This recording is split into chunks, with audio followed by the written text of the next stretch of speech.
Inna fi dzalika laayatin liqaumin yatafakkarun. Bagaimana mensyukuri contoh nikmat yang menenangkan dan memberikan kenyamanan? Satu,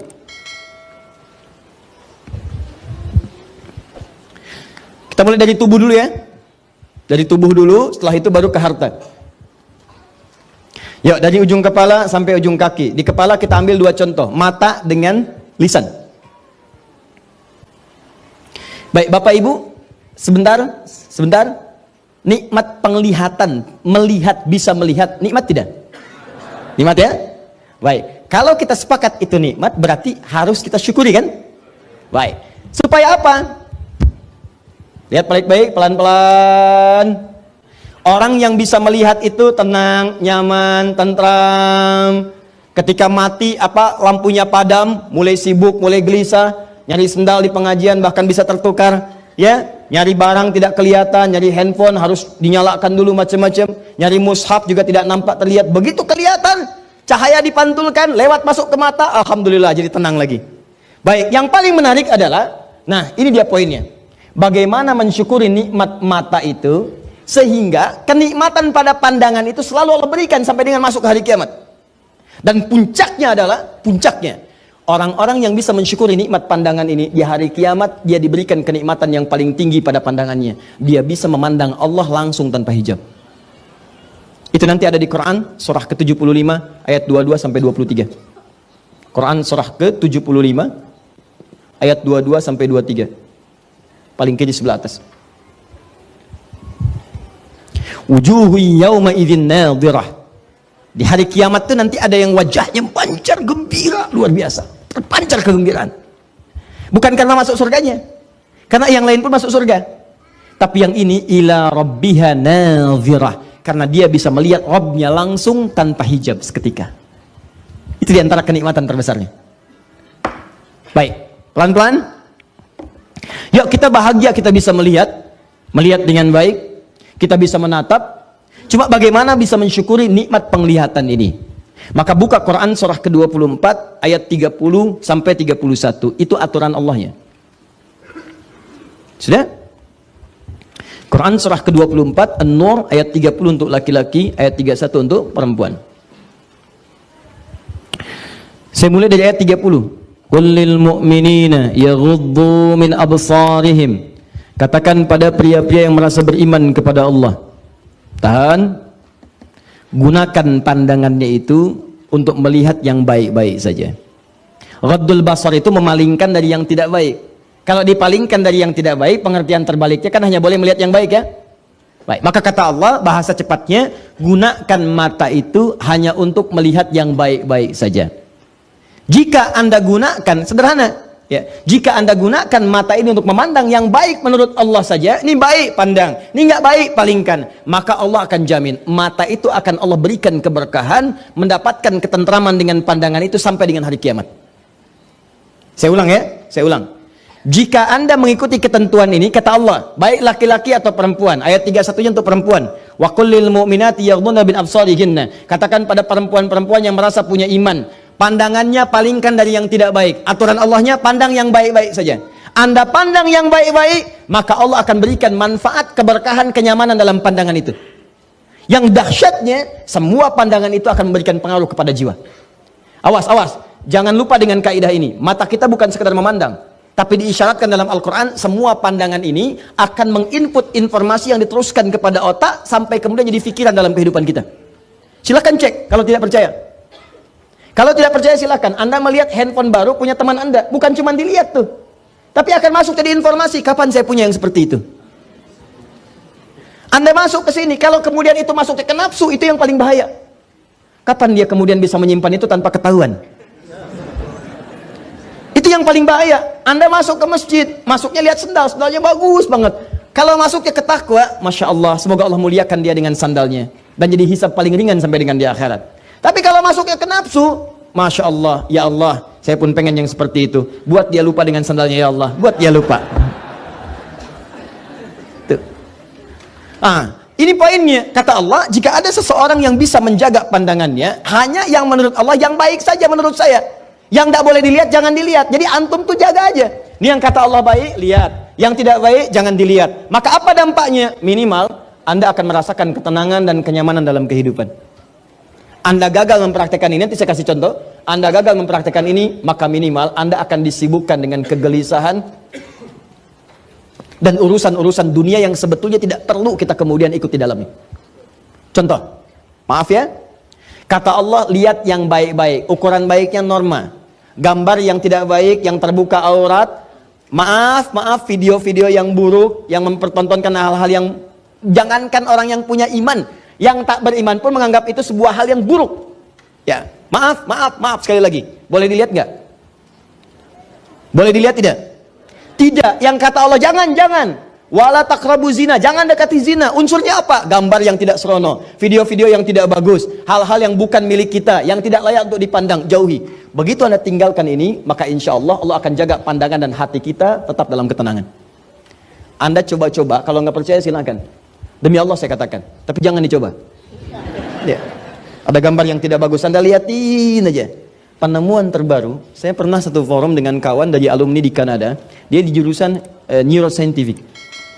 Itu kami sekarang ngobrol, ada yang lebih bahaya daripada narkoba. Itu langsung di MRI otaknya. Bagaimana simpulnya itu sampai muncul penyakit yang luar biasa. Dan ternyata itu yang melahirkan penyakit-penyakit berikutnya. Apa itu? Kebiasaan melihat hal-hal yang dilarang dalam agama. Yang terbuka aurat, gambar-gambar yang tidak baik, video-video porno, pornografi, porno aksi dan sebagainya. Itu ternyata itu racun yang paling dahsyat dibandingkan dengan narkoba. Narkoba aja udah parah, apalagi itu.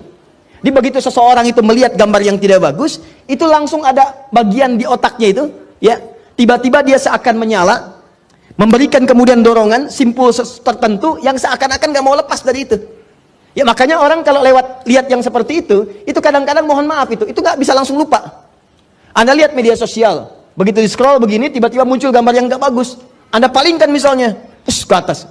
Itu di bagian otak tertentu itu akan ada yang minta lagi. Apa sih tadi? Kok bisa dipalingkan? Nggak percaya silahkan Anda. Ya. Itu walaupun Anda pengen cepat bisa dia begini, itu bisa balik lagi. Apa sih tadi gitu kan? Itu kalau imannya nggak bagus, rumus ini nanti kita nggak pakai nih, rumus yang nggak pakai, itu bisa begini. Ih haram. Kok bisa ya orang bikin beginian? Astagfirullah tapi dilihat. Paham? Nah itu kalau nanti dia terbiasa begitu, masuk ke otaknya, maka itu yang nanti akan melahirkan penyakit berikutnya. Apa itu? Bukan hanya hal-hal yang buruk yang kemudian kita bisa bayangkan. Yang paling dahsyat yang tidak banyak orang tahu. Itu nanti jembatan menuju perbuatan LGBT. Itu diantara analisis beliau. Kita pernah hadir di satu forum pengajian, teman-teman. Tiba-tiba begitu kami terangkan, ya, beliau terangkan secara ilmiah, saya bahas ayat Qur'annya, kita jelaskan baik-baik keseluruhannya, apa yang terjadi, demi Allah saya katakan. Begitu selesai pengajian, tiba-tiba 1, 2, 3 sub pertama, ternyata itu pelaku. Langsung cerita. Kita bantu, kita obati. Ya, bukan diekspos, kita obati. Obati pelan-pelan, diberikan dorongan, apa penyebabnya, ini dan sebagainya. Bahkan ada juga, maaf, yang menginspeksi penghafal Al-Quran.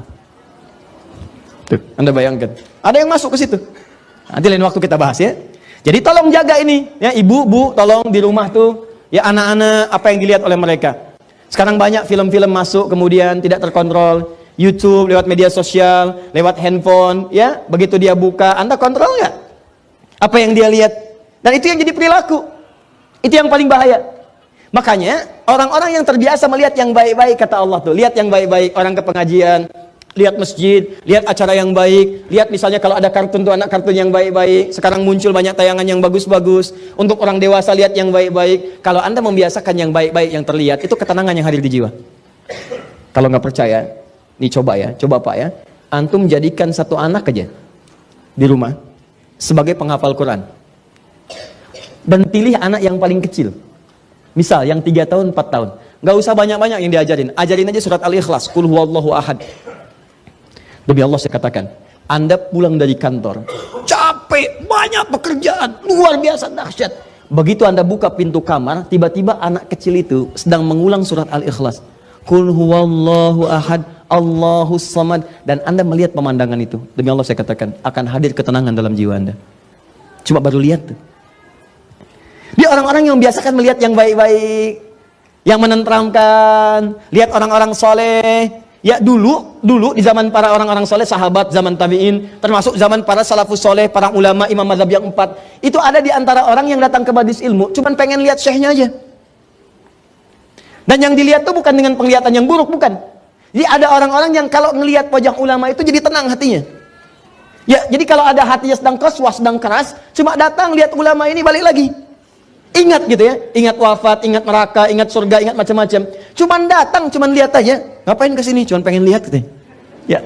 Sekarang juga ada yang begitu. Cuman hasilnya nggak jelas. Jelas ya? Satu. Makanya aplikasi paling gampangnya, tolong, jangan pernah melihat sesuatu yang tidak dibenarkan. Anda masuk ke kantor, proyek Anda lihat, proyek orang jangan. Yang haram palingkan. Ada orang masukkan anggaran yang tidak jelas, haram palingkan. Ghaddul basar, palingkan, tutup.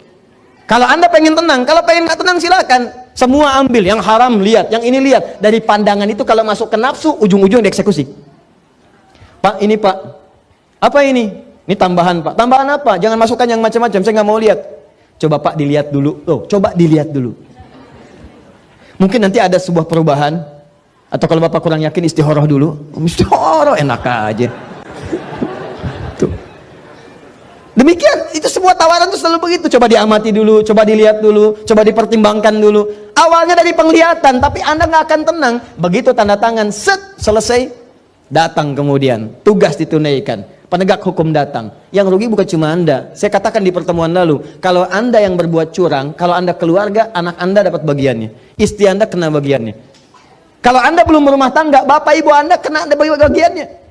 Ya apa Anda mau nyusahin lagi ibu yang mengandung, yang melahirkan, yang merawat, memberikan ASI. Setelah Anda tumbuh dewasa, belum sempat memberikan bagian, sudah bikin susah lagi. Cobalah, saya sering katakan kalau Anda ingin membuat yang haram, tolong pikir-pikir dulu. Karena bukan hanya Anda yang akan kena bagiannya, orang lain akan menderita.